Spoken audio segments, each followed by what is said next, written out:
At this point in the nominating process, candidates are starting to rack up delegates, trying to get to 1,991, the number of delegates needed to secure the nomination on the first ballot.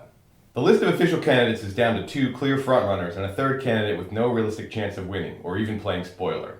Still, enough delegates have already been pledged to other candidates to make it possible that neither Sanders nor Biden gets to 1,991. That would take a more or less even split of the remaining delegates, which is a very realistic possibility. What happens then? That's where the so-called superdelegates come in. If there's no winner on the first ballot, the 775 automatic delegates, as they're technically called, get to vote, raising the magic number for winning the nomination to 2,376. So who are these superdelegates, and why do they exist? Superdelegates are essentially the old style of delegates from back when the convention was an event solely for party insiders, when they came together to make deals and choose their candidate over whiskey and cigars.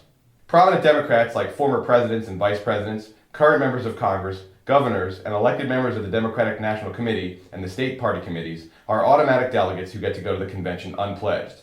In previous years, superdelegates voted on the first ballot, so securing their support early, often before the primaries and caucuses even began, was considered essential for locking up the nomination. A candidate favored by the party establishment could go into Iowa and New Hampshire already leading by hundreds of delegates. After complaints from the Sanders campaign in 2016 that the superdelegates were part of a rigged system that denied him the nomination, the Democratic Party decided to bump superdelegate participation to the second round of balloting. So now superdelegates are only important if there's no outright winner. They get to decide a contested convention, but if somebody comes in with 1,991 delegates or more, the superdelegates have no role. So they're still important in the process, but they're in a way diminished capacity from the previous version.